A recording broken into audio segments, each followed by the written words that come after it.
We will reconvene our regular monthly meeting. Dr. Head, do you have any introductions or special guests you would like to recognize? Yes, I would like to recognize Jamie Swinnerton from the Houston Chronicle. Jamie, there you are, right there. And I'd like to call up Gerald to introduce Tina Lee.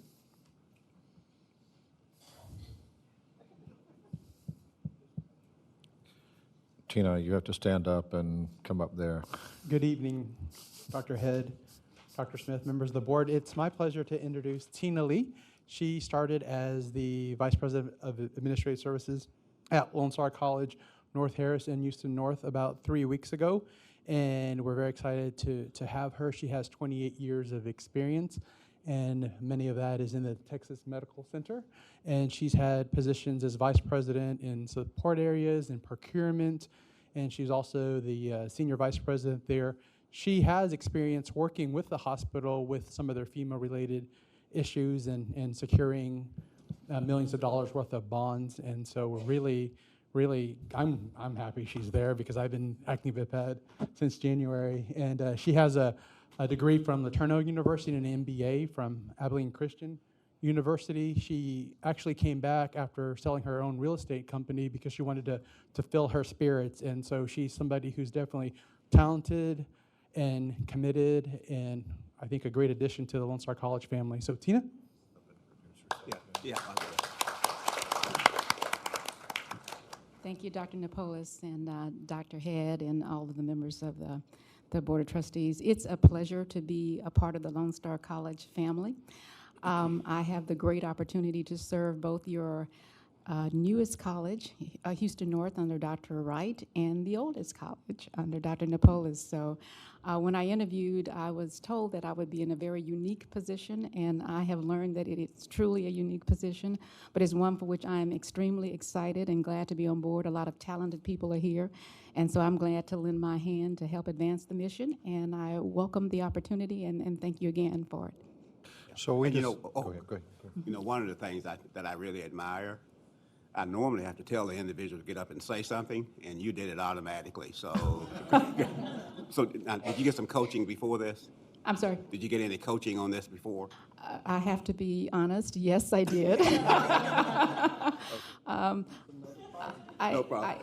I joined some colleagues from Texas Medical Center who are already here. And my colleague Bridget Johnson did advise me that I might have to say a few words, but so I have to be honest. But yes, thank you. Good, thank you. So, Glad to have you. Board, what we're doing for the time being is, because of the size of Houston North, we're going to try something different here, which was, Tina is actually the vice president at both places right now. And she comes highly recommended. Bridget recommended her, and then Ted Louie, who is the vice president out at Cy-Fair, also, you know that, right? He spoke highly of you also. Yeah. So if this doesn't work out, Bridget, we're coming back to you. No, Tina, Jennifer and I both interviewed Tina along with Gerald and Quentin, and she did a great job. We liked her from the first time we talked with her. So glad to have you. Be on board. So, Thank you. Welcome. next, I'd like to introduce Nicole Robinson, the executive director of the foundation, and Catherine, if you would come up. So they are going to thank the Humboldt Police Association for their support of the LSC Foundation. Thank you, Chancellor and board members. Well, tonight we're here to recognize the generosity of the Humboldt Police Association and their partnership with the Lone Star College Foundation. Joining Nicole and I at the podium is Twyla Kimberlin. Twyla is a property and evidence manager and asset forfeiture investigator with the Humboldt Police Department. She is also the treasurer of the Humboldt Police Association and a member of the Lone Star College Foundation Board of Directors. For more than 15 years, the Humboldt Police Association has been supporting students attending Lone Star College Kingwood through the partnership with our foundation. To date, they have endowed 11 scholarships totaling over $500,000, $540,117. 16 Humble Police Association scholarship recipients graduated this past year. 131 degrees and certificates have been awarded since 2011. And in the fall of 2020, the Humble Police Association will present their 300th scholarship, but we didn't want to wait until then to recognize and thank them publicly, not only for what they do for us, but also for the communities they serve in Humble. So tonight we are publicly thanking and honoring the members of the Humble Police Association for all that they do for our community, especially how they've impacted our Lone Star College Kingwood students through their partnership with our foundation. So please join me in thanking Twyla Kimberlin.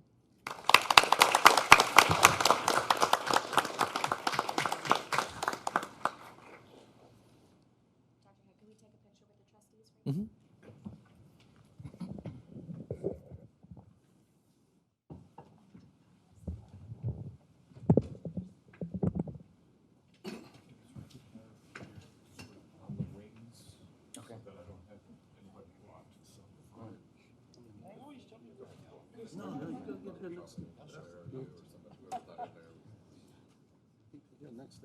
Yes, sir. I'm taller than you. I know.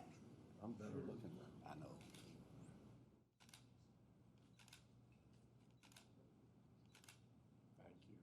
You're smart. No, sir. I'm you. You did. Thank you. I went in business. And Kimberly, on behalf of the Board of Trustees, we really appreciate what you and your department's doing. And we just can't say enough. Thank you, thank you, thank you, and make sure that your fellow officers know that we're very appreciative of what you're doing for our school community. Thank you.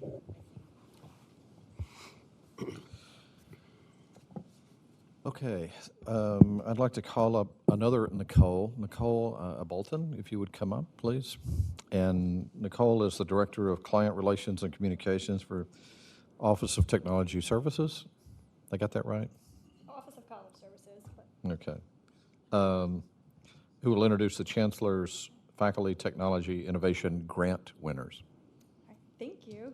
Good evening. Good evening. I'm very happy to be here tonight to introduce the recipients. Just to give you a little background. Move the microphone over just a little bit. Yeah, there you go. There we go. Okay, to give you a little bit of background, we are now in our 11th year of funding innovative projects aimed at bringing new and emerging technologies into classrooms.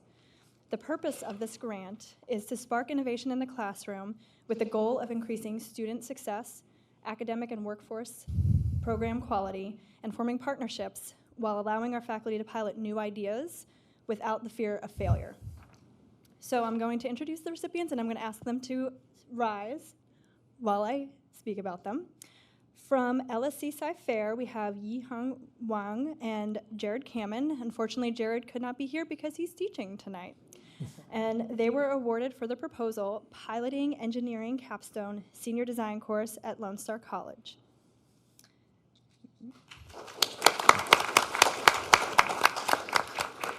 This grant will provide funding for workstation class laptops for students enrolled in Honors ENGR 1304 Engineering Graphics 1 to implement a high-quality engineering design project.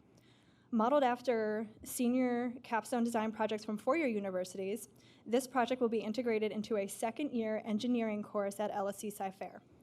To achieve this, students will combine these powerful laptops with industry-standard CAD software, rapid prototyping devices, such as a 3D printer, and a highly collaborative environment to complete a capstone design project and compete in state and nationwide design challenges, including the NASA Micro-G Next Design Challenge. From LSC Sci-Fair, Buck Buchanan, Dr. David Bruner, and Michael Konvichka. Unfortunately, none of them could join us this evening, but they're here in spirit. They were awarded for their proposal, Open Geo Project, Community-Based Citizen Science. This grant will provide hardware and software for the Open Geo Project, a community center initiative designed to collect, manage, and share geospatial data with community partners. Anthropology, geography, and geographic information systems students work with community partners on field-based mapping projects. Additionally, this project supports data management and a means to share data with our students and stakeholders. And from LSC Montgomery, Dr. Janu Houston, Dr. Daniel Kiner, and Anitha Ayer, also unfortunately unable to be here tonight, were awarded for the proposal Project Flow Cytometry. This grant provides funding for hardware, software, training, and reagents, which will enable LSE biotechnology and other STEM students to engage in sophisticated analysis of microorganisms and cells derived from multicellular organisms. Students will gain high-level training on technology that will render them very competitive for jobs and internships in the Texas Medical Center and surrounding areas within the greater Houston area.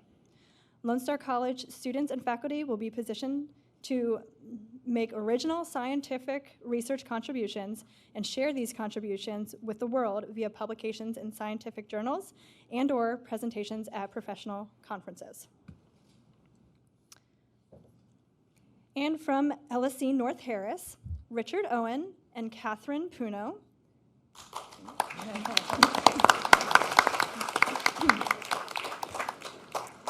They were awarded for the proposal Nanalysis NMR Ready 60 Spectrometer. This grant provides funding for a high-resolution benchtop NMR spectrometer, which is a piece of equipment that allows chemists to determine the bonding structure of a compound by locating where the hydrogen atoms are. Previously, students were only able to learn NMR spectra interpretation through spectra sample worksheets. With this student-friendly equipment, students will be able to gain hands-on experience and will supplement cognitive learning with psychomotor skills to make learning more meaningful.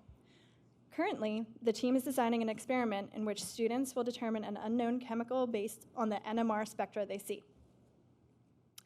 And finally, I'd like to take a moment to recognize and thank the Faculty Senate presidents that served on the CFTIG committee this year. I only see 2 that are present tonight, so from LSE Cy-Fair, there was Rebecca Royer. From LSE Kingwood, Roger Chambers. From LSE Montgomery, Janu Houston. From LSE North Harris, Devethia Guillory. Thank you. And from LSE Tomball, Donna Willingham. And then from LSE University Park, David Geyer. Stand up. There we go. Thank you. They put a lot of time and effort into this process, and it could not have been done without them. So thank you. Thank you, Nicole. Thank you. Any questions? No, okay. Great, thank you all.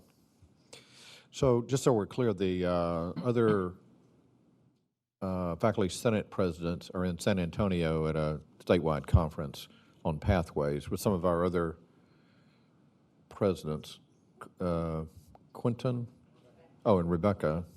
And then we've got Archie Blanson is also at that meeting. And Dwight, you were at the meeting? You were not at the meeting, okay. So next, Helen, if you would come up, we have we're moving into the workshop. Public comment come next, yeah, Oh, okay. yeah, public Okay. comments next. Yeah. Yeah, public comment. We're doing the public comments first, so we'll, Yeah, hold on a second. hold on a second. What do you, Helen, do we have anybody wishing to speak to the board tonight? Yeah. We kind of jumped the gun.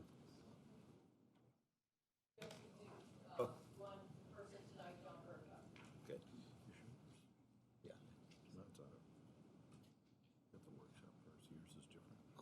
Yeah, we switched it. Yeah. Yeah, so I thought we did. Yeah. Good evening. Yeah, you got to know. Good evening. I am Dr. John Bergduff, representing the American Federation of Teachers.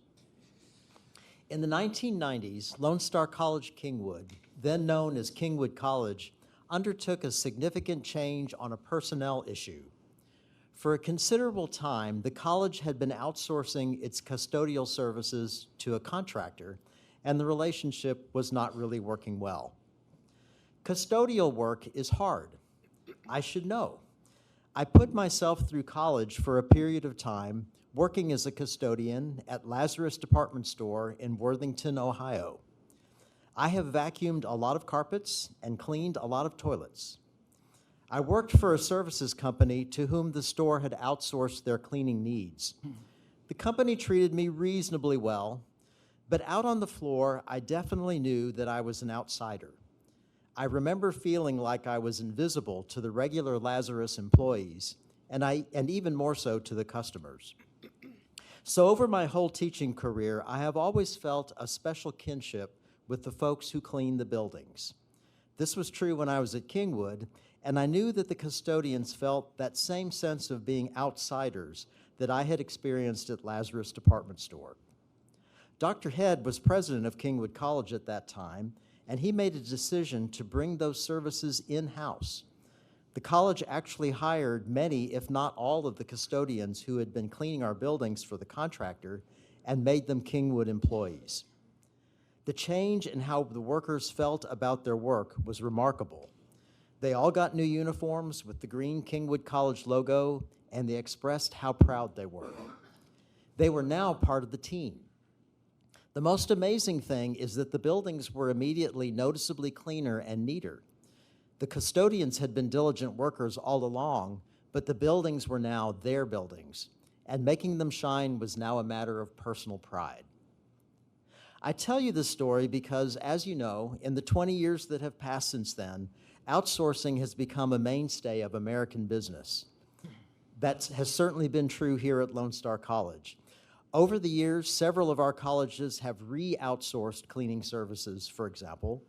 We have also outsourced the bookstore, the cafeteria, our child care programs, and most recently, our counseling services, as well as other college functions. Any management consultant would tell us that we have done the right thing, and we should do more. They would be able to give us many convincing reasons why outsourcing makes everything better, and I'm not going to try to argue against them. What I would like to do with my personal story and the story of my Kingwood colleagues, however, is to emphasize that although we may gain some useful things from outsourcing various functions, we lose some very vital things as well. As administrators and members of the board, you will be facing decisions about outsourcing again and again. As you face those decisions, we in the union ask you to consider carefully what it is that we can lose. We lose control over how tasks are performed. We lose quality control. We introduce security risks. We experience more turnover and less consistency. But what we mostly lose is the enthusiasm of workers who will go above and beyond the call of duty because they have their shirt with the college logo on it and they know that they belong here. Thank you very much. Okay, thank you, John. Okay, Helen, it's you now. Okay.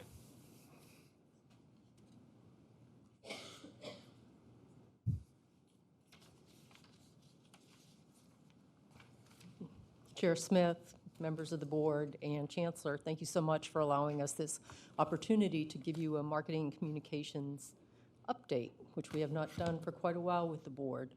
Tonight, Purnima Swaminathan, who is our Associate Vice Chancellor for Marketing and Communications, is going to give you an overview of our structure, talk about the agency that we partner with, talk about our campaign, some of which you've probably seen, the Astro sign, some of the billboards, but we're going to go into more depth. Talk a little bit about the PICs, the Public Information Councils that exist on each campus, and give you a taste of what we're looking forward to in the future. Thank you, Helen. Good evening, Chair Smith, Board of Trustees, and Chancellor. Thank you for your time this evening on this. I will go ahead and jump into our internal team structure here at System Office. As you can see, we've got 2 executive directors. One, I think you're all very familiar with, Jed Young, who is at our monthly meetings here. He's our executive director of communications. Also, Brian Mullen, who is our executive director of marketing, social content, and strategy.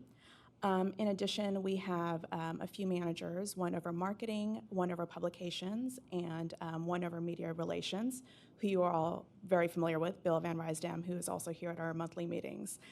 In addition, we have several graphic designers, a few multimedia designers, a few marketing coordinators, and a business manager on our team. We work really hand in hand with our external partner, Lopez Negrete Communications. We get the question sometimes, what is the role of the external agency when we do have an internal communications and marketing team? And really, they bring a high level of expertise. They have media buying power that we don't necessarily have in-house. What does that mean?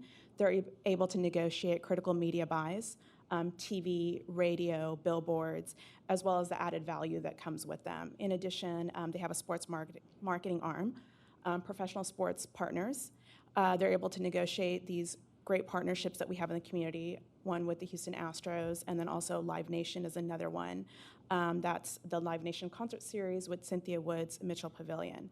Not only do we get signage, both in-game, in concert, but we also have digital opportunities, and there's also opportunities for tickets, first pitch through the Houston Astros, numerous other really donations of experiential opportunities that we're able to leverage for our foundation as well during their silent auctions and their auctions. We also work really hand in hand in partnership with them to develop our strategy and campaigns and really build the favorability and continue to build that of Lone Star College, and also help us differentiate in the marketplace among our industry competitors, if you will. Just a few highlights of Lopez Negrete. They were established in 1985. In addition to their numerous well-known local clients, they also have a really national and global footing in terms of Fortune 50 clients that include Bank of America, Walmart, Samsung, and Phillips 66. They are one of the largest ad agencies here in Houston, and also one of the largest Hispanic agencies in the United States as ranked by Ad Age. And this is obviously very important with the target market and demographic that we have, over 40% being Hispanic and growing. Next, I'll get into kind of the intricacies of our communications and marketing campaign. We have a real 360 approach in the market. What does that mean? That means that we're not just getting our messaging out there when we're in enrollment periods. That means we're in the market throughout the year, building brand awareness, brand favorability, and then ramping up when we're running into our enrollment periods. We're also really focusing on channels across the board. So as you will see here, when we develop our marketing campaigns, we really are focusing on every single media channel: Spanish, English radio, TV, spot TV on major networks, cable TV that is zoned by each of our campuses and their zip codes. Billboards, we have some permanent placements, one that you've probably seen by Bush Intercontinental, but we also run billboard flights leading up to enrollment periods throughout our key service areas. Print, we always have a heavy emphasis in print publications, as well as postcard mailer campaigns that we do. And then we also have added value digital and online advertising through each of these print publications. In addition, the online platform or the digital platforms are pretty huge with our target audience. And we have a presence on Facebook, Twitter, Instagram, YouTube, as well as a heavy presence in search engine marketing. And then again, some of the sponsorships that we have, which help us build those community relationships and just have a presence in the community with other key companies. This is our enrollment marketing pinwheel. I know it looks pretty complicated, but really the purpose of this is to show that what we do is really cyclical, and it doesn't really change year to year. We know when we need to ramp up for enrollment. We know when we need to ramp up for late start. We know when we need to ramp up for financial aid and payments. So this really just shows what we're doing brand awareness-wise, when we're ramping up for each of those key periods, what the messaging is, and then as you go more internally in the wheel, you're gonna see all the channels that we're on. So it's radio, it's digital or online platforms, it's billboard, TV. Owned is basically our owned social and online platforms. And then search engine marketing, which is a big piece of our digital marketing.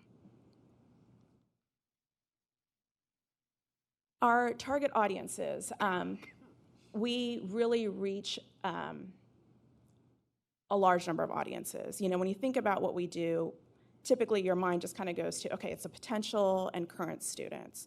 Typically, it's a traditional, but there's also a lot of non-traditional students that we reach. There are those that might be, change in lifestyle or change in personal lifestyle that's happened that puts them back in the workplace. So now they find themselves having to get certifications. Those that maybe want to change careers that need some additional education and certification around that. So we really look at that kind of as twofold. It's just not focused on the traditional student. Parents are a huge piece of this. Obviously, high school juniors and seniors are key, but we need to start, and we do reach out to those even younger, those in middle school and those in elementary. I mean, they're starting to think about it sooner and sooner, and the sooner we can get Lone Star College in front of them, the better. And you hear, we get requests from elementary schools asking for signage and messaging around Lone Star College. So they are really thinking about it as early as elementary school. And then the community stakeholder and partners, that's huge. We always want to be in front of them. We want to be building our relationships with them. Obviously we go out and ramp up at different times around bond years, but we also need to show the value that Lone Star College continues to bring to our communities and the industries in our communities. This really just shows our target audiences by channel. TV is pretty much 18 to 35. Billboards really is anyone that can drive or is on the road, so ages 18 and up. Radio, 18 to 35, and then social and online platforms, ages 17 and up. The last one, it's getting a lot younger. I mean, we're 10, 11, 12. There are things like TikTok. That's been in the news a lot lately. Streaming audio and video is also really important, which some of the younger audiences are leaning towards more than the traditional TV and radio. These are just a few creative samples of what we have had in market. This kind of gives you the look and feel, bright colors, just really trying to differentiate ourselves in the market. So we have billboards, we have some print ads here, as well as gas pump toppers. And then here we have samples of what we're serving up on paid social. A lot of this is Facebook. A lot of us in this room are probably not going to get served up these ads. They're very targeted. We're really targeting those that are students, potential students. So those are the ones that are going to be getting these on their social media pages. And then here you have really search engine marketing, Google Display Network, ads that are being served up when a student is, or the audience is searching for something, whether it's a degree, college degree, or a particular program. We can kind of track that and then serve them up with these type of ads. And then next we have a sample radio promo that we have had in market. Today on Put It on Canvas. Let's picture a world in black and white. Now, let's brush it with waves of blue to portray your future with a college education. A touch of yellow here to symbolize your happiness. That's nice. And loads of green to signify the income and thousands you'll save with low tuition. Don't just picture it, live it. Create your best life with an education from Lone Star College and start living your life in color. Register today at lonestar.edu/start. And typically on these, what you'll always see is the call to action is register today, register now, register for fall, register for spring. So we want to come at them with a strong call to action. This next one is a sample TV commercial that we've had in market. A college education isn't just a hyped up piece of paper. It's the key to open a vibrant world of possibilities. So jump in and find your key. With over 200 programs and more than 20 fully online degrees to choose from, the right career or industry certification could be less than 2 years away. Open a world of promising careers with Lone Star College and start living a future alive with color. Register today at lonestar.edu/start. Lone Star College. Start close, go far. Just to hit a little bit back on our partnerships, we did discuss kind of what we get through Houston Astros and Live Nation, Cube TV, and high school football. Obviously, high school football is huge in our market, and a lot of dedicated parents and students to that. So we've really had a great partnership with Cube TV where we're able to be at every big Thursday night game. We've got TV coverage, we've got online coverage. We get a lot of messaging pregame and during halftime. And most recently, we've signed an agreement through the Harris County Houston Sports Authority with BMX Park. It's off of the 45, and the potential for this is pretty big. There's a huge audience in this that kind of fits in our target audience and demographic. And the television rights, they're working on finalizing those. But it's going to have both national and global coverage, and we've got a lot of signage there at the park itself around the first turn, which you'll see coming forward. And then here are just some examples, just a few of each one.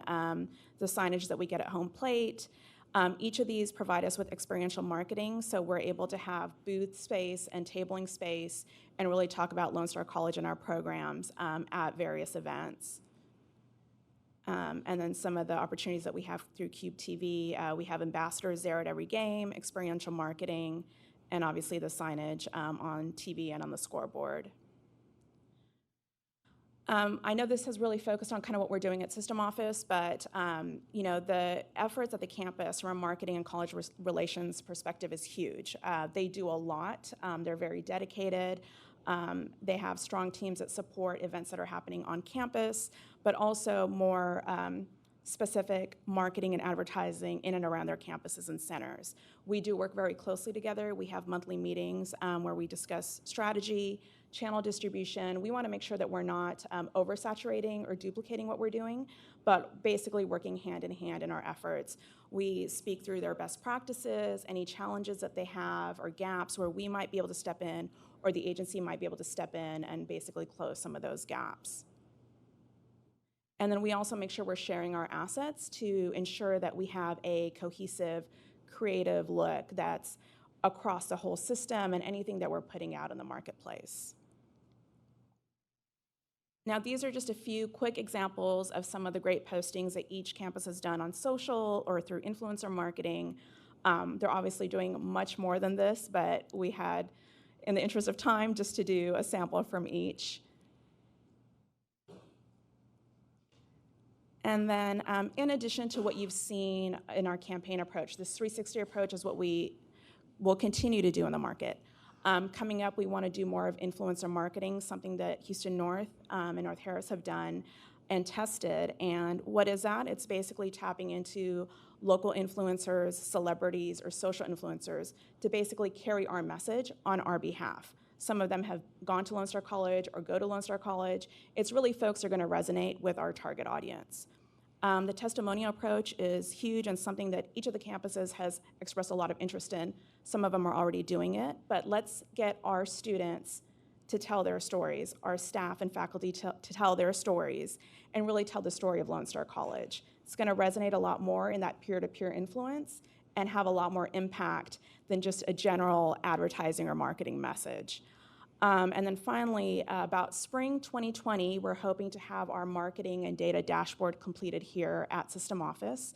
What we're trying to do here, which a lot of the campuses are doing as well, is to really tie data and marketing together and to really show the impact of our campaigns, the return on investment, the cost per conversion, and really be able to see those results real time and tweak them as needed. And that's it. Any questions? What? I have a question. I see a lot, what you all are doing. I'm very, very proud of it. Thank you. But however, there are certain communities, you mentioned Lone Star, everybody knows about it. Then in other communities, the person can live next door to a facility, and you mention Lone Star, and they say, what's that? And that's probably not an answer to this. How do we figure out, what do we need to do to make sure that everybody want to stop and listen when the name Lone Star is mentioned, especially folks that need Lone Star more than others, if you follow what I'm saying? Definitely. And I don't know how to, I've been trying to figure it out for 50 years, and I can't figure it out.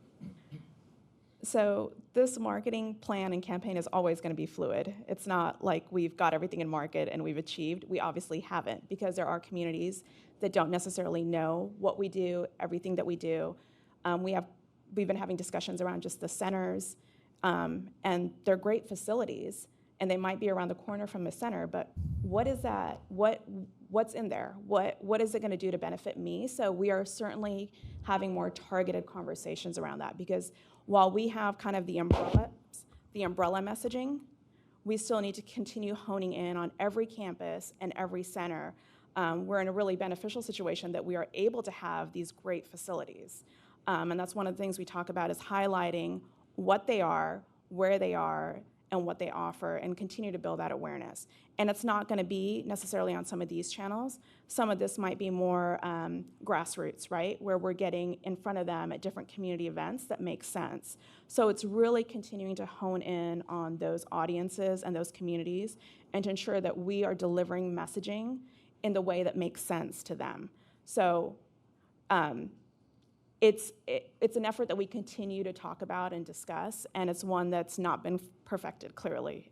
I think the influencer and the testimonial things Part of this, work in though, those communities.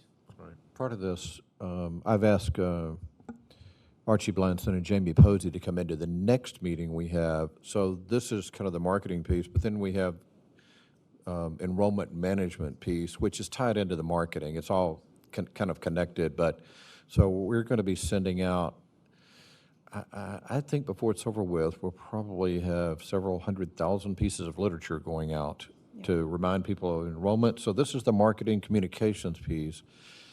And then to get directly into households, we're sending a lot of mail outs, and they've got a laundry list of things that I think that I asked them to come in and talk to the board about, so you could see.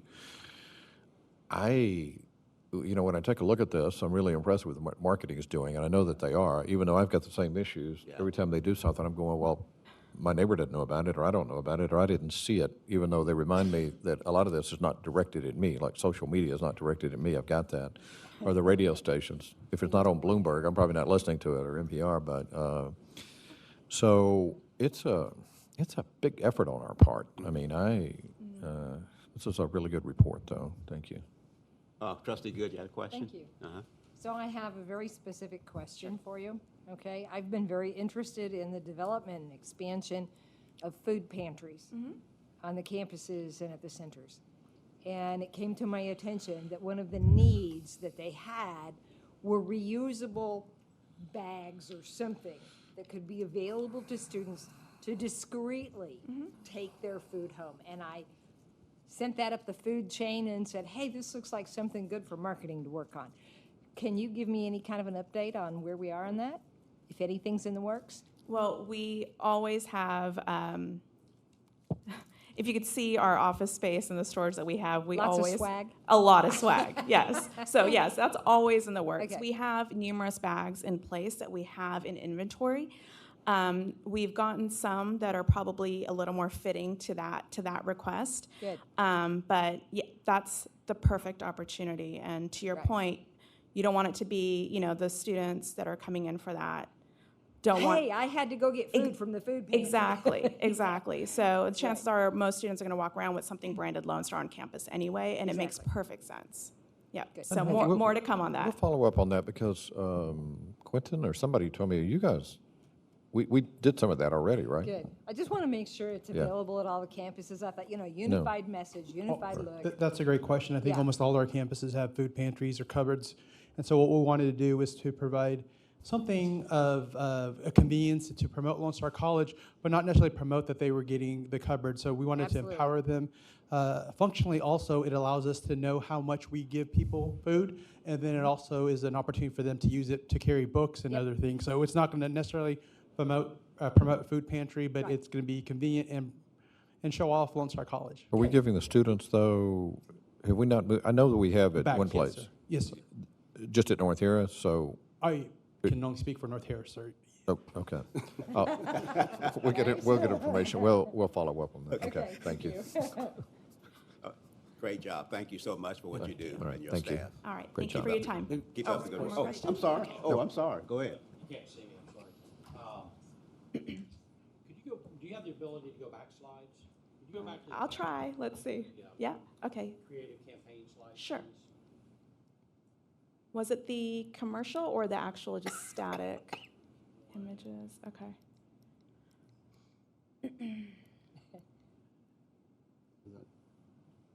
Right there? Okay. What happens when I click on Apply Now or when I click on Learn More? Does that come to Lone Star? Does it go to the advertising agency?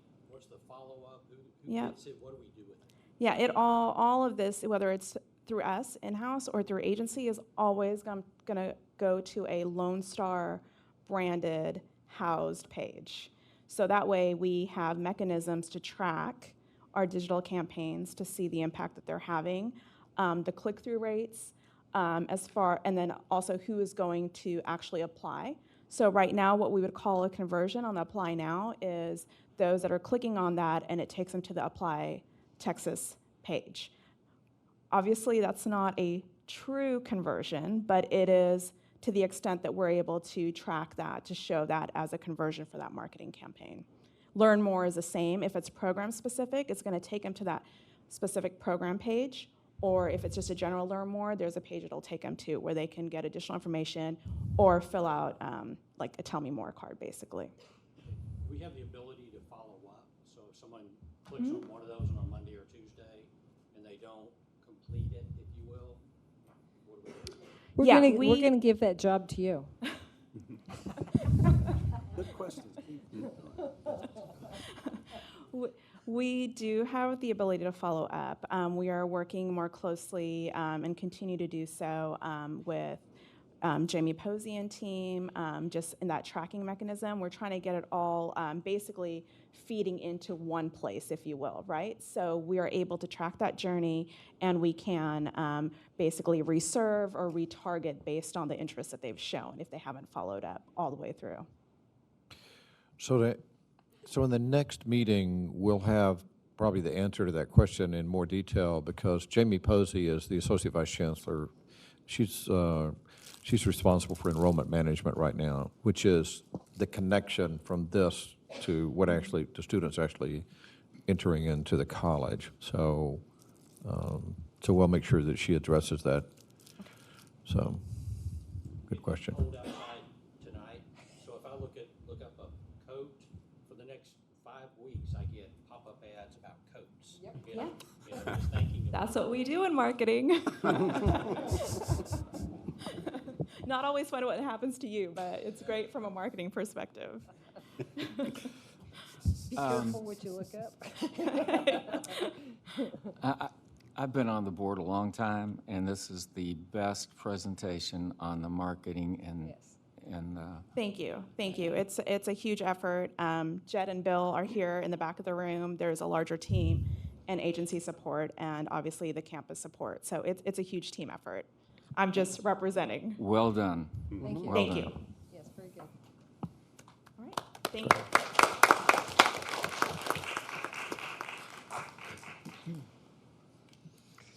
Okay, board members, we're now at item 9, approval of the minutes of October 3, the workshop and regular meeting, and the minutes of October 7th, 2009 special meeting.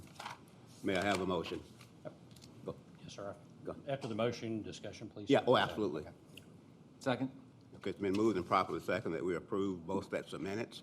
Are there any questions, comments? Yes, sir. With respect to the chancellor's report, and I'm talking more tonight than I have in a year, and I apologize. Go ahead. There was a mention of the trustees that attended the East Aldine ceremony that we had, the big Yes, deal. okay.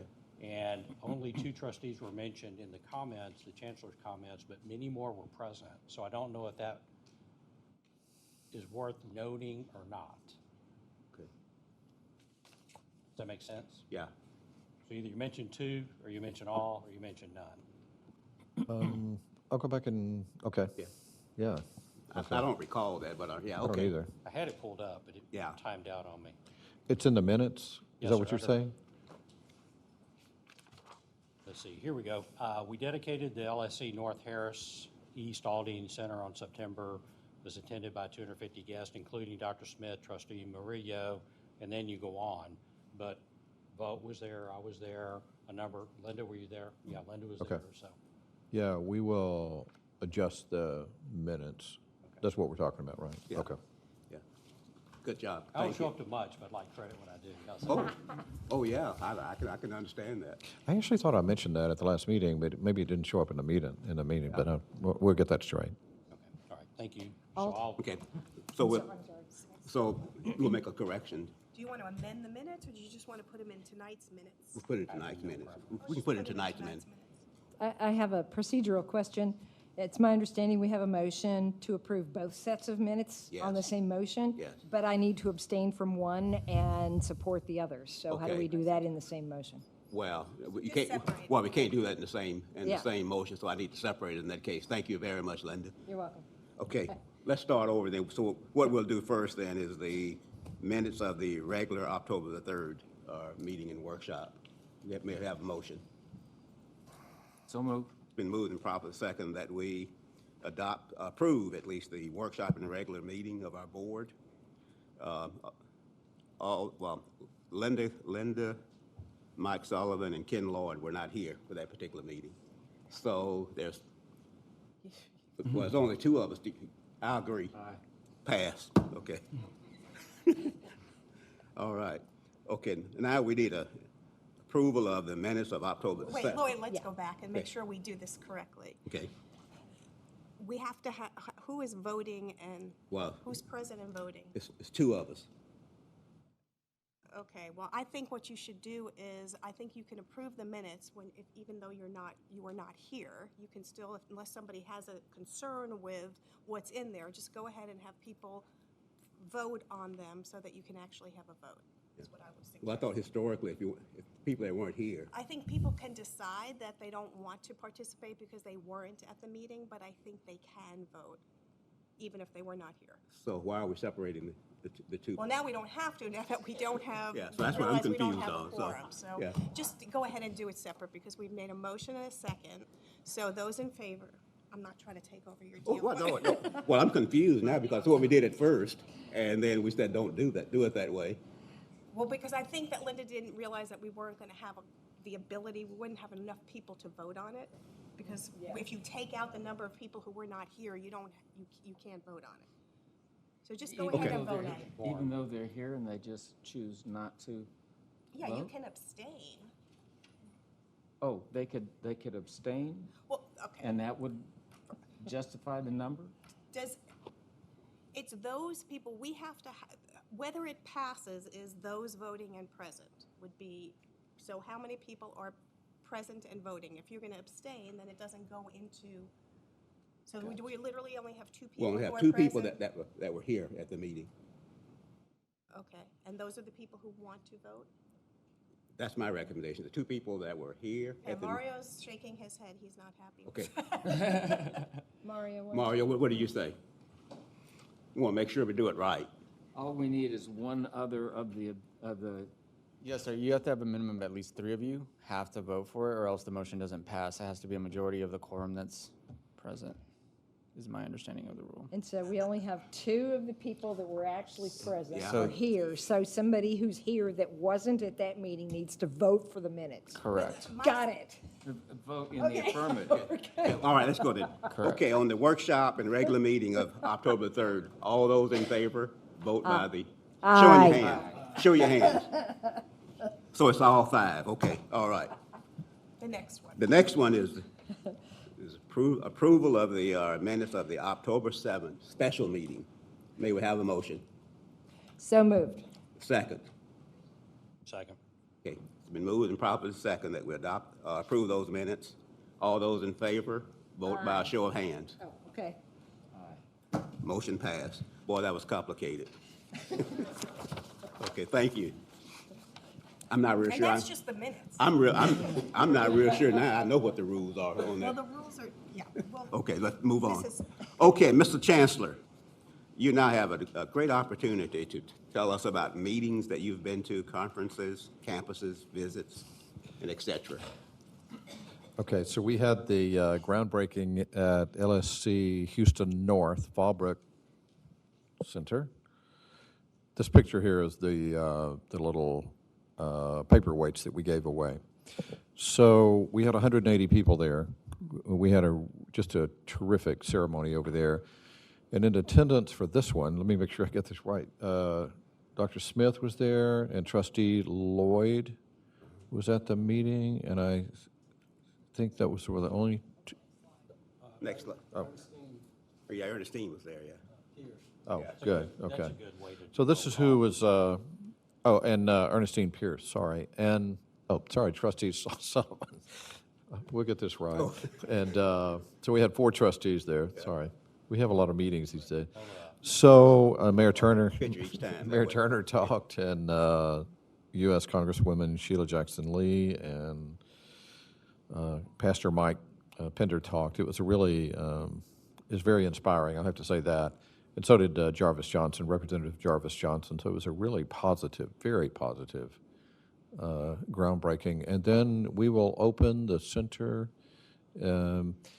They told me that their construction firm would have it ready in the summer of 2020, and I told them that would be a record if they can do that, starting right now. So we'll see. Sometime in fall of 2020, we'll open up Fallbrook. So it was very positive. I want to make sure. So Trustee Smith, Pierce, Lloyd, and Sullivan. Right? Okay. Yeah, All right. that's correct. Correct, Trustee Sullivan? Okay. Won't say anything next month. Oh. We will double check the minutes. Yeah. Okay. All right.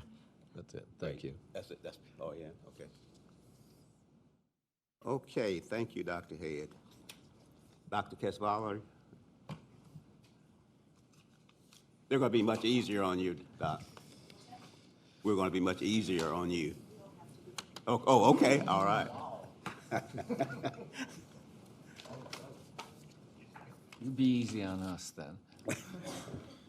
Good evening, Chancellor, Chairman Smith, and Board of Trustees. On behalf of the Presidents, I am pleased to present to you our November 2019 Board Report. Community colleges fulfill America's commitment to provide access to any individual who is seeking higher education, and along with access, community colleges also have a fundamental responsibility to ensure that our students are not just entering college, but also completing college. No matter who you are, higher education is more important than ever, considering the continuously changing U.S. job market. Experts say that by the year 2030, 60% of Texans will need a college certificate or a degree in order for the state to remain competitive in the global economy. In other words, without bold action, Texas faces a future of diminished incomes, opportunities, and resources. Right now here in Texas, not nearly enough students are completing the levels of education that are needed to fill the jobs that will be available between now and the year 2030. So to address this issue, the Texas Higher Education Coordinating Board launched what's referred to as the 60 by 30 initiative. The overarching goal of the 60 by 30 initiative is to essentially ensure an educated population in Texas. Specifically, by the year 2030, at least 60% of Texans ages 25 to 34 will have a certificate or a degree. Currently, only 42% of Texans in this age range have an associate degree or higher. Lone Star College has set an annual target of about 5.5% growth in certificates and degrees awarded in order to support the 60 by 30 completion goal. And we're pleased to report that we have already exceeded our 2020 target of awarding 9,683 college credentials. In fact, we awarded over 10,000 certificates and degrees just this past academic year. And through our focused efforts, we plan for this trend to continue, which will allow us to easily meet and exceed our 2030 target. A key objective of the 60 by 30 plan is also to ensure that at least 550,000 students in the year 2030 will complete a certificate, associate, bachelor's, or master's degree from an institution of higher education in Texas. And here at Lone Star College, credential completion is always a top priority. And here are just some of the ways in which we are working to support this state objective. A primary strategy for us here at the college for increasing college completion and reducing time and credits to a credential is what is referred to as the Texas Guided Pathways Initiative. This is a multi-year initiative around 4 principles: mapping pathways to students' goals, helping students choose and enter a program pathway, helping students stay on their pathway, and then also ensuring students are learning by reviewing learning outcomes. Coincidentally, the Chancellor mentioned earlier that some of our colleagues are not here today, but because they're attending a Pathways conference in San Antonio. In addition, the Texas legislature recently passed several bills which will help to increase the timely completion of a college credential. House Bill 2223 was recently passed to accelerate underprepared students' persistence and successful completions by having them enroll in a required developmental course and a credit level course concurrently. And cumulatively, the next 3 bills create the requirement that 1, all dual credit students file a degree plan after they complete 15 semester credit hours, and that college students file a degree plan after they complete 30 semester credit hours. A third strategy is to increase college completion through the expansion of dual credit programs in collaboration with our local ISD partners. And as you heard at last month's board meeting, my esteemed colleague, Dr. Pearson, provided an update on dual credit programs, so I'm not going to go into detail about that here. In addition, Lone Star College, as you know, offers nearly 100 workforce certificates and degrees in critical areas which are needed to help keep our economy strong. And with the passing of our 2014 bond referendum, Lone Star College was afforded the opportunity to build 7 workforce centers of excellence. As you know, these centers of excellence were intentionally designed to mirror real-world business environments and prepare our students for careers in rapidly changing fields. At Lone Star College, the majority of our students are transfer intended, and we work very closely with our 4-year partners to ensure seamless transfer for our students so that they can continue on with their education. Here are the top 10 transfer institutions to which our students transferred just this past fall. The Lone Star College University Center, which is located in the Woodlands and at Lone Star College University Park, provides an opportunity for students to earn a bachelor's and/or a master's degree with these university partners right here close to home. In addition, as you know, through the Chancellor's visioning and leadership, along with your support, we will be offering 3 new bachelor degree programs, which are scheduled to begin in fall of 2020. And these degree programs will help to address the serious skilled labor shortages that exist in the fields of nursing, cybersecurity, manufacturing, and process technology. Another objective of the 60 by 30 initiative is that by the year 2030, undergraduate student loan debt will not exceed 60% of first-year wages for graduates. The point is to ensure healthier individual finances among college graduates, as well as contribute to a stronger state economy. To this end, Lone Star College has intentionally embedded financial literacy within our EDUC 1300 required course for first-time in college students, and we've also partnered with a major financial institution to connect all students to free resources that span the entire financial literacy spectrum, from basic budgeting to loan repayment, financing a home, managing credit cards, and helping students plan for their financial future, and more. And as you can see from this slide, Lone Star College continues to be an affordable option that offers great value for the citizens of our communities. Not only that, But thanks to our many very generous donors, our Lone Star College Foundation was able to award over $1.5 million in scholarships to over 1,500 students this past academic year. In summary, a strong economy begins with an educated workforce. And through our collective efforts, our communities are very well positioned for the future. Thank you. I'm happy to answer any questions you might have. Good job. Okay, thank you. Yes. So just, thank you. Go ahead. Well, just to follow up on the 60 by 30, this past week was in Austin talking to the Lieutenant Governor's staff and Senator Creighton's staff. So one of the challenges with 60 by 30 is there's no incentive for reaching 60 by 30, and there's no decentive, if there's such a word. And so we've already started talking about what the budget might look like. I'm talking about the statewide budget for education, and one of the issues I was talking with them about is if you want colleges to reach those goals sooner, you have to incentivize it. That's just the practical piece of it. Because the coordinating board and the legislature have come up with these slogans before, and all they are is general goals. And so what happens with the change in administration or administrations or a change in leadership of the coordinating board, then whatever it is we were working on before we were working on closing the gaps. Now, Lone Star focuses on all that anyway, and 60 by 30, we do that, but other colleges don't. So I'm hoping this year that they're going to consider, they have it on their list to consider incentivizing that for the colleges that reach their goals, like they do with performance metrics, and make that part of the performance metrics, which means you get some more money which means you are doing more, so you should get more money for that. So anyway, really good report. Thank you. Okay. Dr. Smith.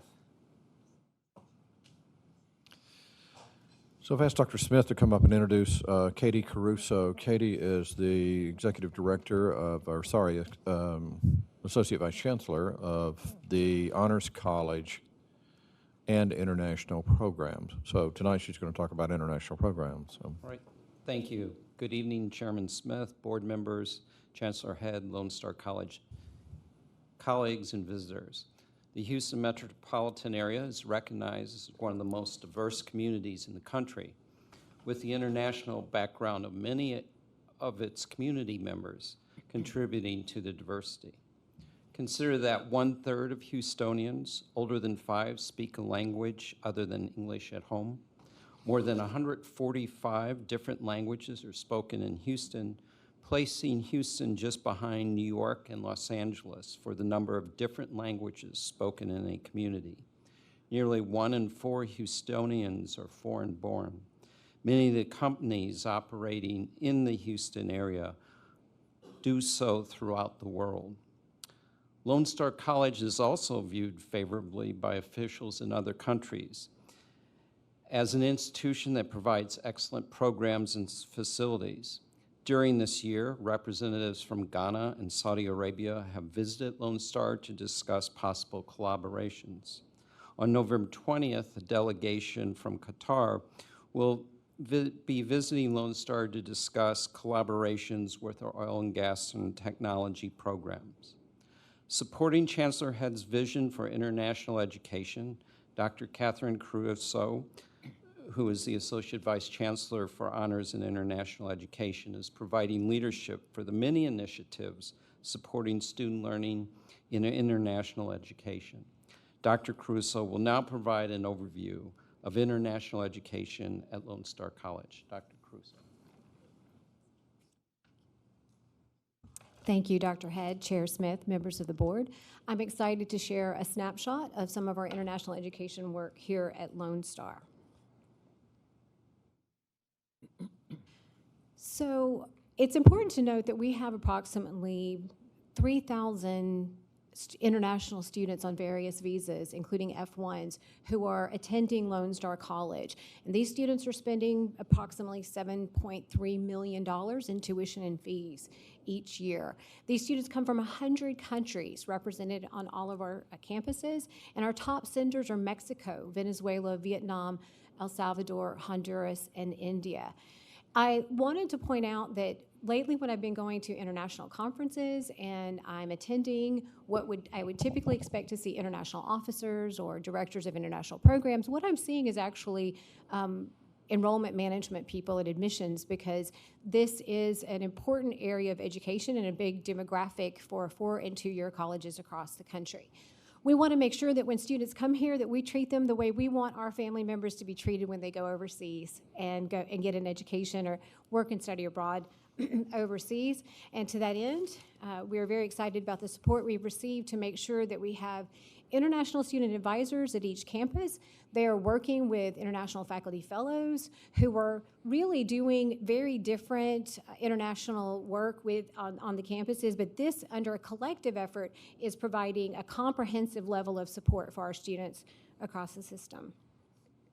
Study abroad, of course, is an integral and imperative part of what we do. It's important to note that there are study abroad programs that are different than what you might think of with study abroad. So we have foreign government and institutional partnerships from overseas. One specific one to mention is our relationship with the French Embassy of New York and Washington, D.C. They have sponsored for the last several years sponsored boot camps for our students. And these are, it's important to note, ones that are meant for employability. So whether it's liberal arts and also STEM focus, they're meant to provide students with professional skills while they're overseas. And they do offer scholarships for the students to participate in these.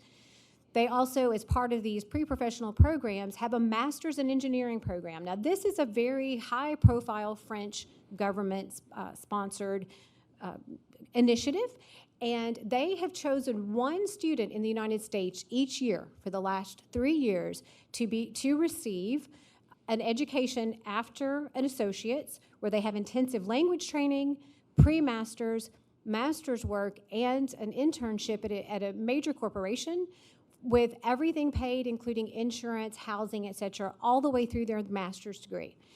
Each year for the last 3 years, that student has been a Lone Star College student.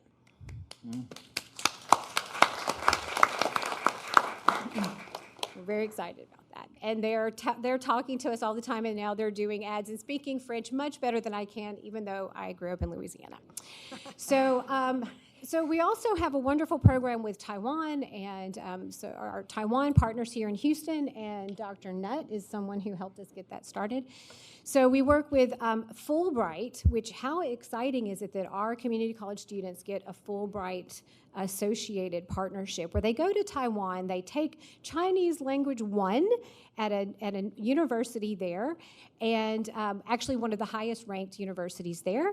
They learn these classes, and then they spend a week traveling as a professional, as a language lab, where they put those skills to use, and they actually do get credit on their transcripts for Chinese 1. So again, these are not your typical study abroad programs. We also have a relationship that Dr. Head started in 2012 with the Chufu Normal University in China. And we've had 5 faculty last year. We have 3 faculty who will be teaching at Chufu Normal University this year. And that is a wonderful faculty exchange program. We are going to begin to bring over Chinese faculty as well. We have a relationship with Beijing Language and Culture Institute as well.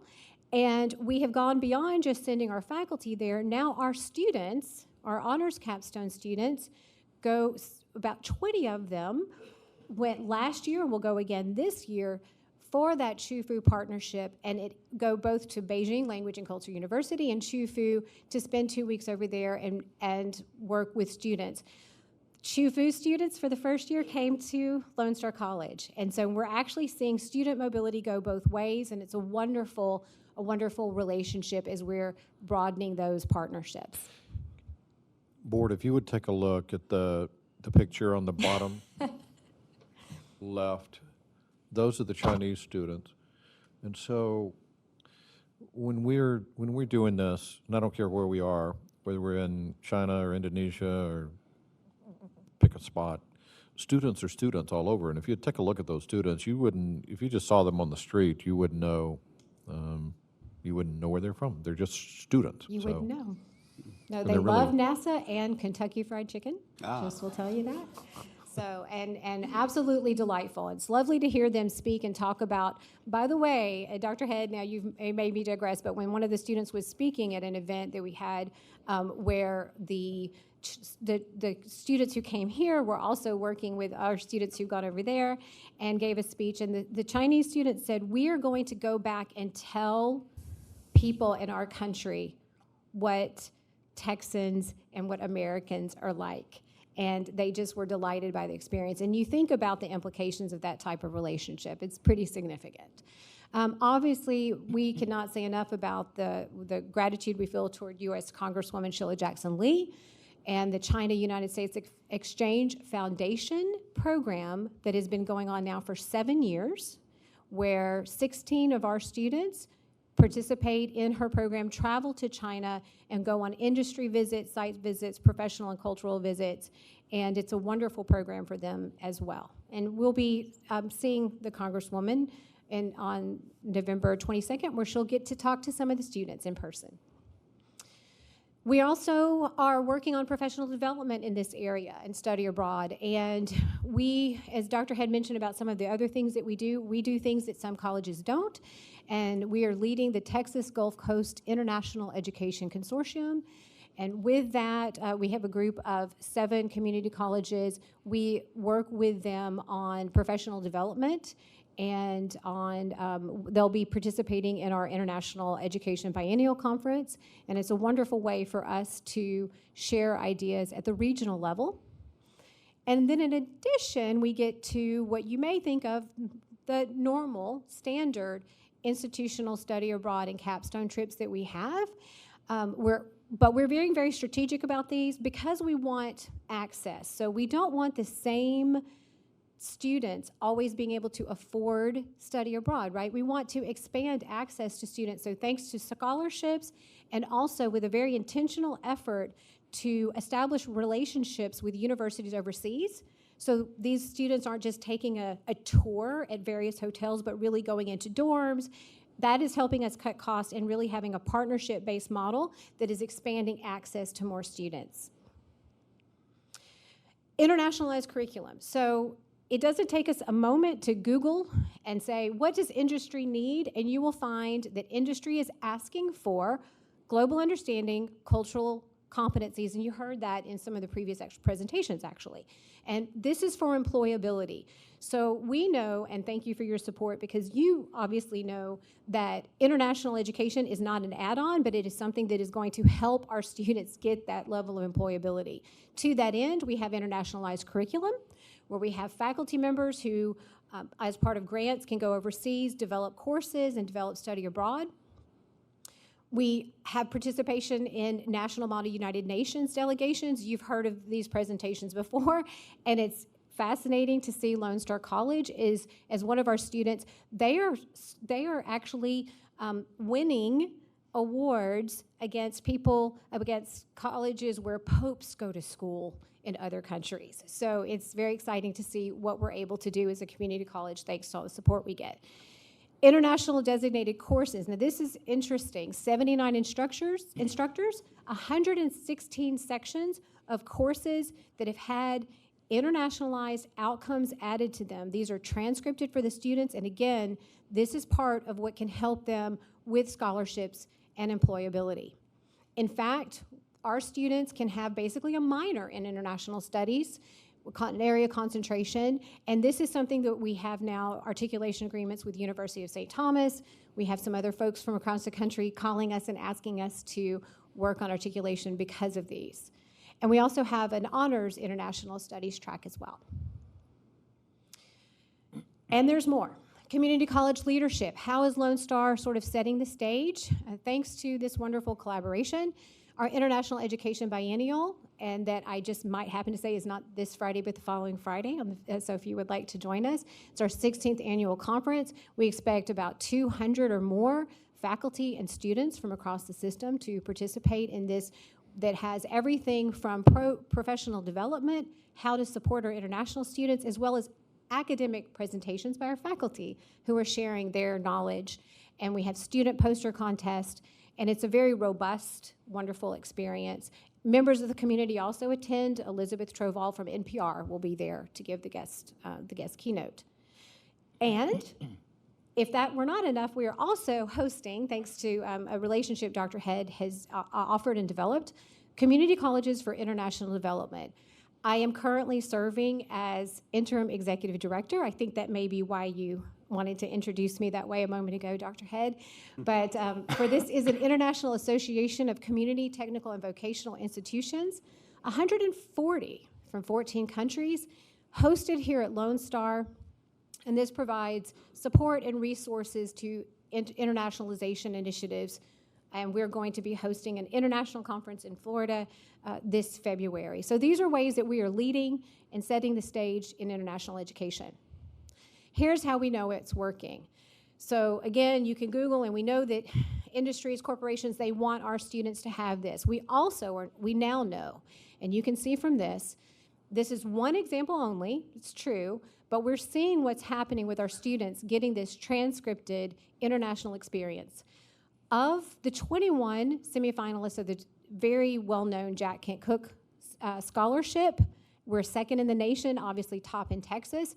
Every one of them had internationalized courses or international experience on their application. I have since talked to the directors of those foundations, and we know that that is helping them get these things. Now, it's much more important to hear from those who actually participate in this. And so I know it's a long night, but it would be remiss if I did not have a couple of our students talk to you about their experiences in these programs. So if you could come join me.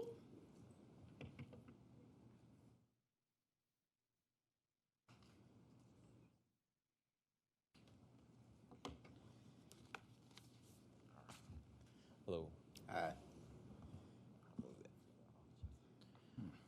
My name is Aaron Ward. I attend Lone Star University Park. I'm majoring in business management. First, I would like to start out by thanking God for this opportunity. All right. During the initial planning stages of the trip, when I first heard the word China mentioned, I thought about the current trade disputes that were going on at the time and it being a communist country, causing a slight uncertainty to take place within my mind. But for this reason, I am thankful for the QCEF international travel experience to China.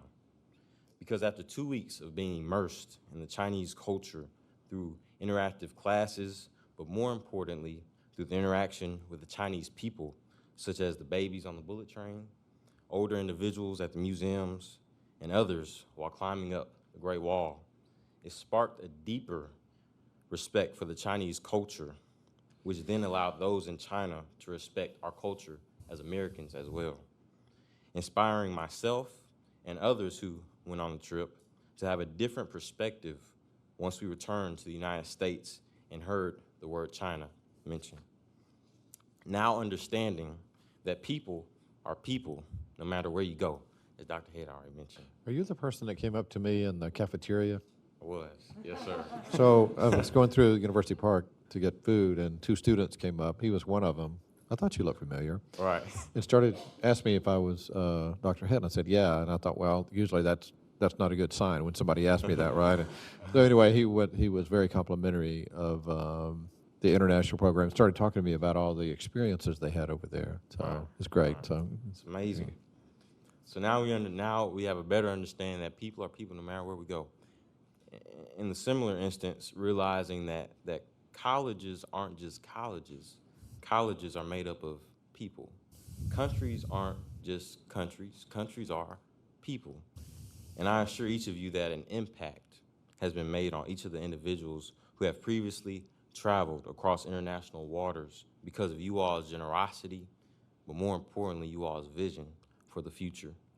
If I had the opportunity to show you all a 30-second video of one of my most memorable moments while in China, displaying the authenticity of the Chinese children's kindness and joy, we all will be able to share a common understanding that a smile, along with laughter, is universal. It reminds me of this quote before I end. The mind once enlightened never grows dark. Thank you all for this opportunity.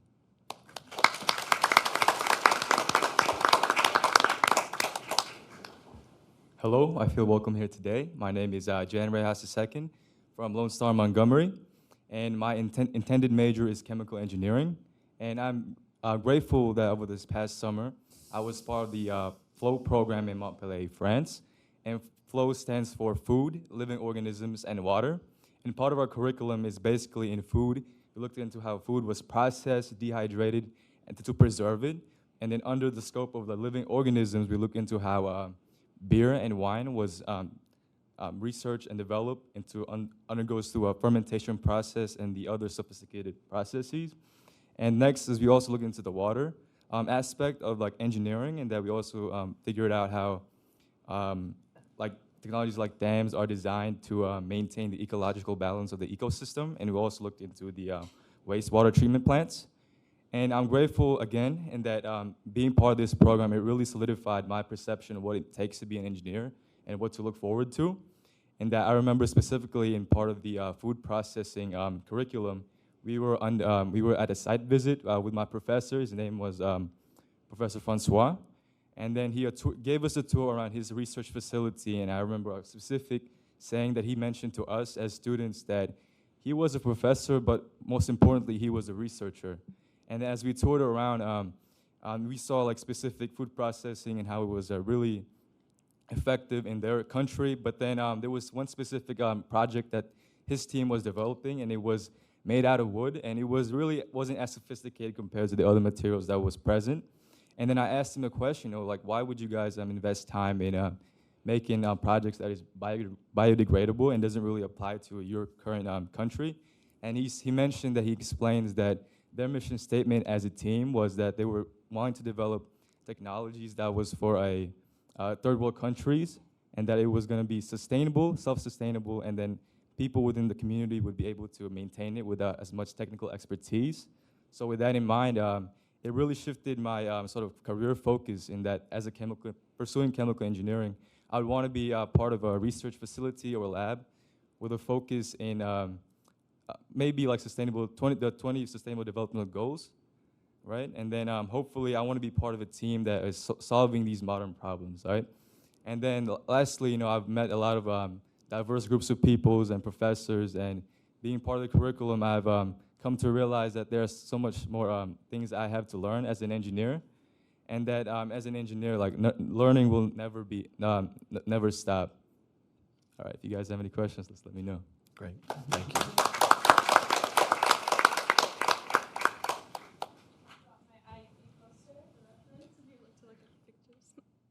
Good evening, my name is Marianne Hurtado, and I am a second-year student at Lone Star College, University Park. I am a double major in government and international relations, so I'm very, very fortunate, feeling very fortunate to have participated this past summer in the Active Citizenship in the Digital Era boot camp sponsored by the University of Caen, Normandy, the French Embassy in the US, and the International Institute of Human Rights and Peace. So what this boot camp was essentially a 2-week program designed to educate us students on human rights, the 2030 Sustainable Development Goals by the United Nations, and how to really enhance citizenship, be more active and open in our society, realize that democracy is a contact sport and that it requires hands-on involvement, which can include even the smallest sounding things like combating hate speech online and offline, which I found absolutely fascinating. This program balanced lecture and discussion-based sessions with cultural visits, which I really enjoyed. For example, to UNESCO World Heritage Site, Le Mont Saint-Michel, and to even the D-Day landing sites for the landing operations during World War II, which as a government major absolutely had me fascinated. It really resonated with me, seeing how much we sacrificed at that time for the liberation of the Vichy France, or the German-occupied France, and how these operations were vital to the Allied victories in the West.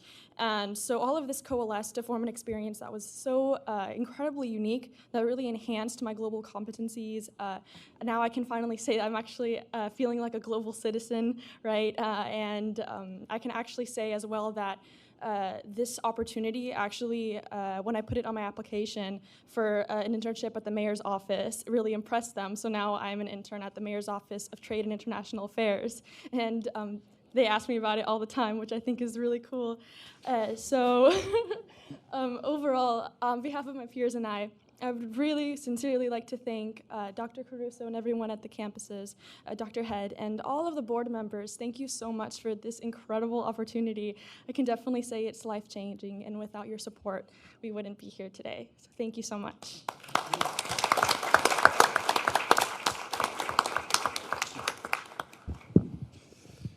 I have, I guess, a comment. Chemical engineer, I can't remember your name. Yes, You sir. said I guess you started off wanting to be on the process side of chemical engineering, and because of this trip, you now see the research side, and that appears to be more appealing to you. Yes, And sir. and I was wondering from the other two individuals, did the trip or the experience change what you saw yourself doing down the road as a career? Just to clarify, the question was, did it change? Sorry. Did your experience with the travel that you just had, will that change what you plan to do on a career-wise basis after you graduate from college? Thank you for your question. So I can definitely say it actually strengthened it. I was having some doubts about being an international relations major, but after going to the D-Day landing sites, and something I actually forgot to mention, that we had a project, an essential element of the boot camp was actually to create your own project using a digital tool to promote human rights, and mine was called VoteBot, as you can see it down here somewhere. But in short, it's like a chat bot designed to combat misinformation and fake news on the 2020 presidential candidates. So you would essentially, for example, type in like Andrew Yang, and it would give you primary, secondary sources on giving you reliable information. So all of this actually really strengthened my career goals. I plan to run for Congress one day. Thank you. And it's strange to say this, but it's true. I've never felt more American than I did in France, which was, actually, I guess it does make sense. But this travel was really vital in solidifying the fact that I do want to be an international relations and government major. I do want to run for Congress. I might even go to law school. So I think, yeah, thank you. Didn't finish the sentence. Okay. I give a real short answer. No, I was good. Same as her, it strengthened my career goals of going into business. And business is, as we know, international within itself. And being able to also have an internship with Halliburton has allowed me to understand people's cultural aspects of them as a person. And companies, same goes with companies. Companies aren't companies. Companies are people. And so it strengthened my. One thing you mentioned, and your friend, and then what we hear from the students is two things. One is that experience, so you do see other people, right? You have a different view. Right. I mean, we've all been through that. The other piece of this, it makes you appreciate what we have in this country. You take a lot of things for granted until you go to a place what we talked about. Most definitely. Yes, sir. Most definitely. And that's a good. I mean, you come back being proud as an American and glad you live here, but then you have a better understanding of what other people, how they live and act, so. We're a blessed nation. Yeah, Yeah, great. Good job. Great. Good job. Thank you. Oh, we got it. So I have a question for Ms. Hurtado. Yes, ma'am. So you are international studies and government or politics? Oh, well, it depends on where I transfer to. Okay. Yeah, so, but same. Government is called by some, political science by others. Absolutely. And you've had an opportunity to interact with people that live in other democracies. Did you come back with a sense of how Americans' appreciation of their democracy and their willingness to actively participate compares with that of citizens in other countries? Of course. This is a great question, actually. I remember one of the first things I saw in France was actually a Frexit billboard. So this was definitely interesting. Something that Clemence and Alexandra, two of our essentially professors at the boot camp, taught us was that they really made us think and contemplate the differences between U.S. politics and French politics. They elucidated that French politics is much more polarized than you think. They have several parties, whereas we really only have 2 prominent parties, right? So it was really fascinating to see just how much it differs. You know, they have protests on the streets every day with, like, for example, the Yellow Jacket movement. It's really just fascinating to see the difference. I definitely had a more broad understanding of how much I guess we value our own civic engagement and like participation, for example, like on election day. Whereas in France, it doesn't seem as everyone is as passionate about it because there are just several parties. For example, Alexandra, one of our professors, said that she is actually part of the Green Party, which is a minority. But then again, she explained that every party was kind of the minority in France, so that was interesting to hear. So it really made me appreciate the fact that even though U.S. politics seems heavily polarized at times, we really do come together at the end of the day for the betterment and the advancement of the country. Just to add one more part, I believe the French Constitution has gone through 17 drafts, something like that. So I think it's nice to say that we really have the one. So thank you. Thank you. Any other questions? Yeah, I just want to thank them because this has not been a board meeting. For once. Great. Great job. Thank you. Thank you very much.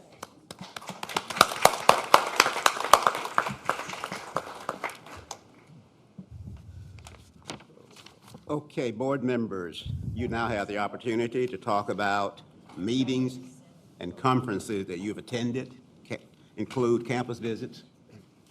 She just want to make sure we acknowledged the Faculty Senate doesn't have a presentation tonight. Oh, okay. So we don't have a Faculty Senate presentation tonight since we don't have everybody here. But that was their decision, right? Okay. All right, thank you. Board members, you now have an opportunity to talk about meetings and conferences that you have attended over the last month. So you look for volunteers. Anybody want to tell about meetings and conferences that they've attended? I, along with some of the other trustees, attended a conference in San Francisco last month, and there's always a lot of good programs. Lone Star made a presentation of our budgeting matrix that we use in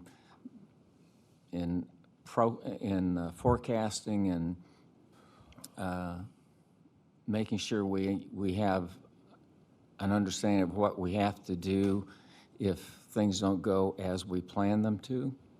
So we have good planning in that area, and other people want to take advantage of how we did it to get themselves better. So that was interesting. And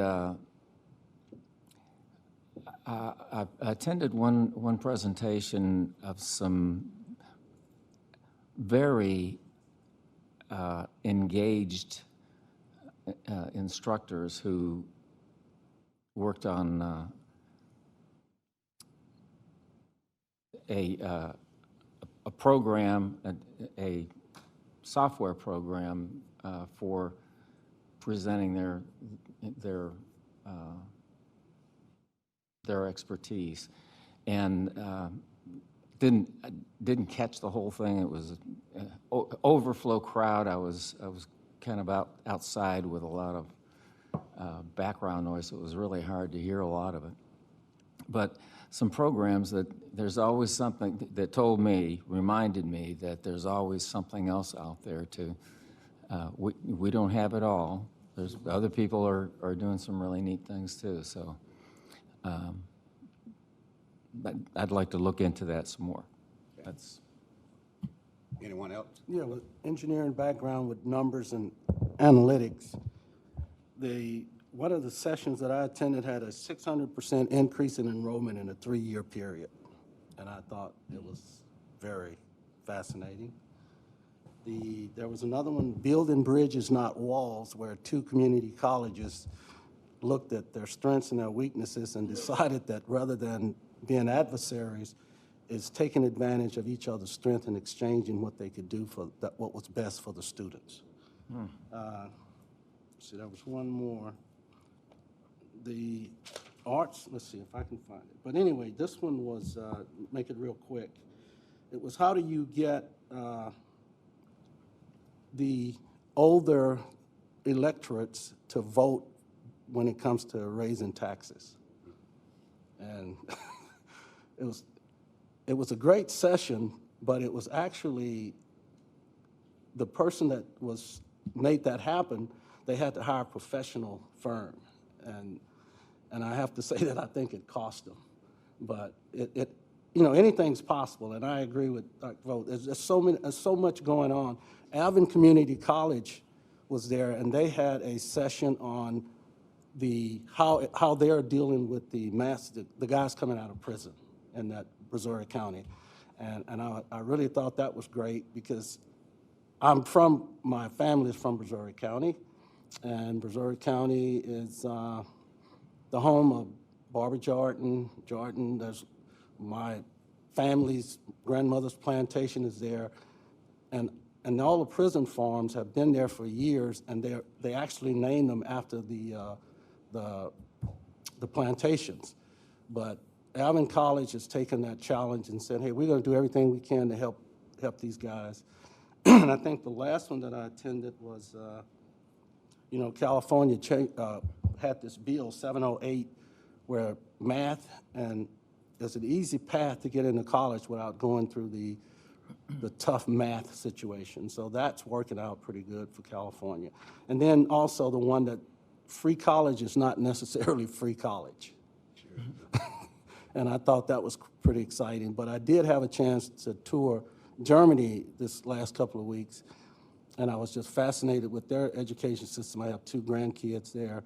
They're both speaking German now, and the one thing that in the fourth grade, they determine whether you're going to apprenticeship or you're going to go to a four-year school. But what they don't tell you, they say tuition is free, but really, if you go to these communities, you'll notice that all of the industry is picking up the tab. BMW, Mercedes-Benz, Bayer is picking up, and then you have the largest chemical company called BASF, Siemens, which was one of my biggest nemesis against GE. They are pumping a lot of money into these schools, so therefore it is not necessarily free. Somebody else is picking up the tab. So I just thought I'd pass that on. Thank you. Trustee Good? Yeah. No. Okay. I have just a couple, and I'd like to echo what Trustee Vogt just said about the financial program that Jennifer and Dr. Head put on. I don't know how many people were there, but the room was full. Yeah, it's overflowed. The good things happened is we ran out of handouts, which I like to do that, And so a lot of folks left their business cards because they saw the value that was added, by that program. I'm on the board of the organization, ACCT. I didn't know they make you work the whole while, so I can't attend as many sessions, as I would like to attend because they have other things for me. But there was one session that I attended that I was really blown away with, and I kind of briefly mentioned it to Dr. Head, but I haven't talked to her in detail yet. There was a college that was worried about the cost of textbooks. They don't have textbooks anymore. All their books are digital, and they said it costs the students approximately $200 a year, for those textbooks. And I thought that was overwhelming because I hear folks here talk about all the time how costly textbooks are and how that is, as a result of that, a lot of our students are not getting textbooks. I don't remember the name of the college, but I have it in my brochure, and I was going to ask our Dr. Head, to have somebody call that college that can ask better questions than I can on how that's actually working. But it sounded great to me. The other things that I've done over the month, and I'll name just a few of them. I had a lot of fun over at Tomball the other night when they had their Phi Theta Kappa, is that correct, Phi Theta Kappa, induction. The students were very happy, and one of the students I ran across, she was a homeschool person, and she thinks she's going to be admitted to Harvard, right out of the homeschooling, the dual credit program, and I thought that was outstanding. I had an opportunity to attend the early college naming over in East Aldine a couple of weeks ago. I also had an opportunity to attend, there was a legislative group out of Austin that had a redistricting committee meeting at North Harris. And I think it was about 15 or 16 state representatives, that met to talk about how they're going to handle redistricting following the 2020 census. Gerald and his staff gave those individuals a tour. I call it the workforce building. And that workforce building and the students and faculty that talked about that workforce building really blew those individuals away. That made us real proud that they were so dedicated to that particular function of our college, and that they were so impressive to that group of individuals that would pass laws about how much money and other stuff community colleges will get. At Kingwood, I attended an academy. I get invited to a lot of stuff, and sometimes I don't know where I'm going. I have to call Helen and say, where am I going? But it was an academy of students who happens to be employees, that were going through a training program. And so they wanted me to tell my story, so I had to tell my story for the zillionth time. And so everybody made the same comment, you ought to write a book about that. I'm on the third page now. And I think that's basically it of the most significant things, but I had a pretty busy October, and I'm still enjoying it. So, okay, that's it. Thanks for listening to that. Now we're going to consider the consent agenda. And on the consent agenda, we have 11 items, but 2 of the items are being pulled. Item number 1 and number 3 has been pulled. So the items that we need to consider are items 2, 4 through 11. May I have a motion to approve those items? And a second. No. Okay, we need a motion first. Okay, it's been moved and properly seconded that we adopt the items left on the consent agenda. All of those in favor, vote by the usual sign of aye. Aye. Any opposed? The ayes have it. Okay. Jennifer, since we bragged about you, you're on again for the financial report and also the buildings and grounds report.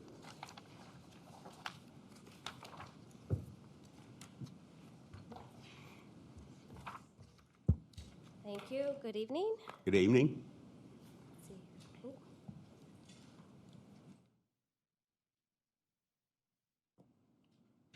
This is, do we have the presentation?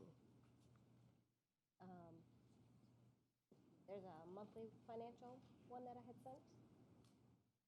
No. Okay. So I'm not sure. My apologies for the presentation. At least, that's been a new one, so I guess I'll go back to somewhat old school because this slide is not the presentation. By the way, your financial report is included in your book, and I used to do it just right from the book. The presentation is a nice touch, but I can go back to going through it in your package there. If you look at I'm going to say page 1. I know you guys have different page numbers. So again, my apologies on this, but we have the charts that I usually show because this is the financials for the month ending September 30th, 2019. So this is the first month of the fiscal year, which I'm going to say, it's 1 month in, one data point. It doesn't show us a trend in any direction, so it's very early to really be able to see much from this anyway. But still, the first month, we were at 17.9% of our revenues, which is above where we have been in prior years at the same point in time. And then on expenditures as a percent of budget, we're at 7.5%.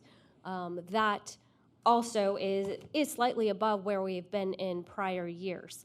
But like I said, that's still about 1 month. So really what we have showed, if you look at the statement of revenues and expenditures, a column is the forecasted variance column. We are showing in there for the fall term, right, enrollments did come in below what we had estimated when we built the budget. So there we have about 444,000 negative variance in tuition and fees, estimating the impact of that enrollment being less than what we had budgeted for.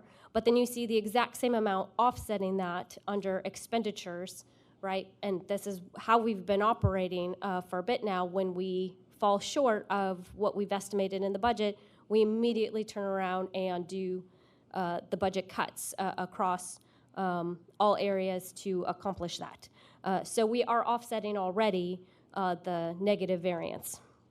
And with that, that right now has us estimating ending this year at 17.5% cash reserve. So from there, I go to a couple pages later is Fund 35, Harvey Recovery Fund.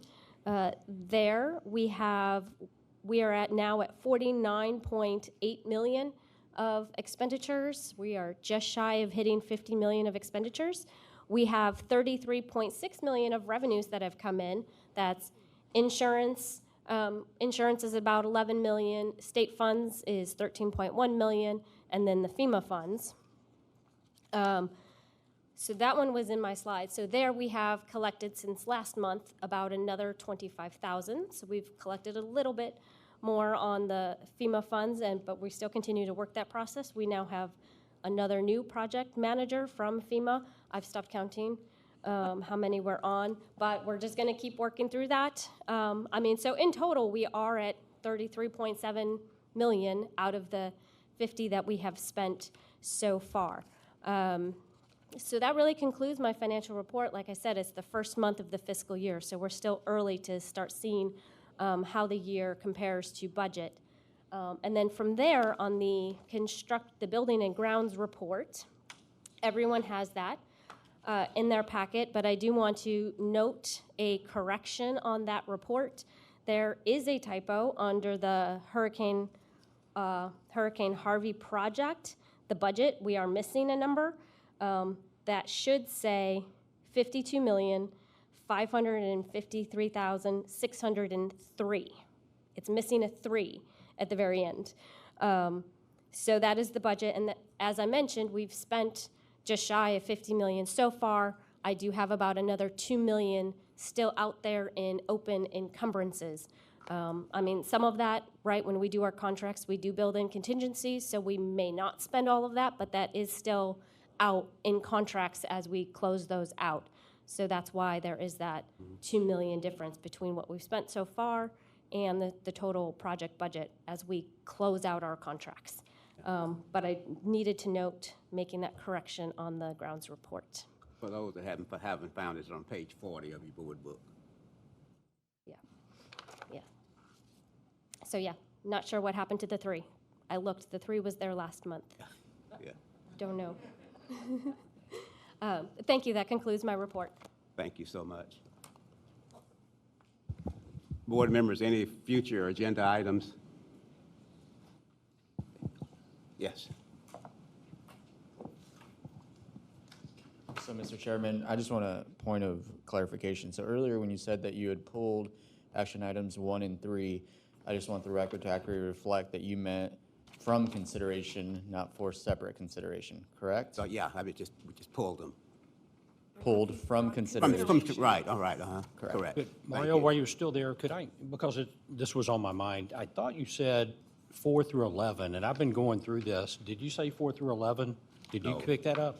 Yeah, no, so he said 4, and then I said 2, and then 2, 4, and then 4 through 11. Okay. Is what I heard. All right. Yeah, Okay. and so. I only see 8, so I can get with Helen later. Maybe I'm not reading the. Yeah, see, there are 11 items. You don't see 11 items, is that what you're saying? I'll get with Helen. I Yeah. don't want to embarrass myself in public again. But if you say there's 11, then. Yeah. Okay, Yeah, all right, yeah. thank you. Okay, okay, thank you, appreciate it. Okay. Any future agenda items? If not, our meeting's adjourned.